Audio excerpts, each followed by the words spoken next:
वर्ष में एक बार अधिक मास आता है, पुरुषोत्तम मास आता है। हम पूरी कथा पुरुषोत्तम मास की भी आपको कथा के बीच में कहेंगे। इसलिए पुरुषोत्तम मास में जो कथा चल रही है 3 जगह पर, एक करनाल में हो जाएगी, इसके बाद में फिर दुधाना गांव में महाराष्ट्र में हो जाएगी, फिर एक ऑनलाइन हो जाएगी। ऐसी तीनों कथा हमने अधिक मास पार्ट 1, अधिक मास पार्ट 2, अधिक मास पार्ट 3, इस नाम से हम इस कथा को दिए। पूरे पुरुषोत्तम मास में, अधिक मास में आपको 3 कथाएं हम श्रवण कराएं, बाबा की कृपा हुई तो। और उन तीनों कथाओं का क्रम, शिव को कैसे रिझाया है। 5 चीजें धारण करो। आज 17 मई से अधिक मास प्रारंभ हुआ है, जो 15 जून तक चलेगा। इस 15 जून तक के अधिक मास में 5 चीजें अपने अंदर धारण करना है। पहले नंबर का, शिव जी को 1 लोटा जल सुबह से लेकर शाम तक के बीच में कभी भी चढ़ाना जरूर है। दूसरा, शंकर जी के मंदिर में या बेलपत्री के नीचे या तुलसी के क्यारे के पास में एक दीपक अवश्य लगाएं। चाहे सुबह लगाएं, चाहे शाम को लगाएं, तुम्हारी मर्जी पड़े तब। दीपदान जरूर करो, जल जरूर चढ़ाओ। तीसरा, एक बेलपत्री को रख लें और उसी बेलपत्र को पहले दिन से लेकर 17 मई से लेकर अधिक मास के पहले दिन से लेकर अधिक मास के आखिरी दिन तक 15 जून तक एक ही बेलपत्र को एक कागज में या किताब में उसको रख लें। उसको रोज शिव जी को समर्पित करें।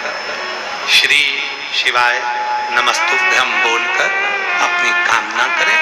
वापिस उठाकर उसको अपने किताब में रख लें। फिर कल वापिस समर्पित करें, फिर वापिस रख लें, फिर वापिस समर्पित करें। 1 महीना अधिक मास का, पुरुषोत्तम मास का, यदि एक ही बेलपत्र को सर्वत्र चढ़ाया जाए, उसी बेलपत्र को बारंबार समर्पित करा जाए और उस बेलपत्र को अधिक मास पूर्ण होने के बाद फिर उसको जो आप मालपुआ दान करते हैं, उस मालपुए के साथ अगर दान कर दें तो जिंदगी में कभी किसी के दरवाजे पर हाथ नहीं फैलाना पड़ेगा। भगवान इतनी बरकत आपको प्रदान करें, इतनी बरकत। एक बेलपत्र, वही बेलपत्र पहले दिन से चालू होती है। किसी भी शिवलिंग पर, चाहे पार्थिव पर चढ़ा लो, आप चाहें तो अपने, हम गुरुजी हम वहां पर नहीं है, हम कथा में रहते हैं, हम कथा सुनने जाते हैं, तो हम कहाँ चढ़ाएं? एक कंकर उठाओ, पार्थिव पे चढ़ाओ। पेड़ के नीचे पार्थिव बनाया, उसी पे चढ़ा के रख ली। फिर उसी को बेलपत्र को, उसी बेलपत्र को बारंबार पूरे अधिक मास के महीने में 1 महीने तक उसी बेलपत्र को चढ़ाना है, उसी को रखना है। फिर आखिरी दिन जो अधिक मास पूर्ण होगा, उस दिन उस बेलपत्र को मालपुए पे रखकर शिव जी को चढ़ाकर लेके आना पहले, फिर मालपुए पे रखना और उसको रखकर फिर भगवान उस मालपुए को तुम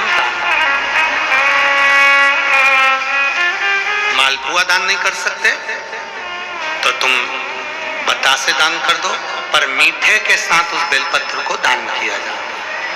बतासा है, मिठाई है, कोई 33 कोई भी सामग्री 33 जो मीठी हो वो रखकर आप दे सकते। कभी किसी के दरवाजे पर कितनी भी मुसीबत आ जाए, कितना भी दुख आ जाए, कितनी भी तकलीफ आ जाए, कितना भी कष्ट आ जाए, कितना भी कष्ट आ जाए, आपको किसी के आगे हाथ नहीं फैलाना पड़ेंगे। लक्ष्मी की व्यवस्था स्वयं मेरा कुबेरेश्वर महादेव, मेरा महाकाल राजा, मेरा विश्वनाथ स्वयं एक बेल वही चलती। 5 चीजें करना है आपको। पहले नंबर पर जम के बोलो जल, दूसरे नंबर पर दीप, तीसरे नंबर पर बेलपत्र, चौथे नंबर पर भगवान शंकर के मंदिर में नंदी के दोनों सींगों के बीच में से शिव के शिवलिंग का दर्शन। नंदी के जो सींग है, उन सींग के मध्य में से भगवान शंकर का दर्शन। क्यों? किस लिए?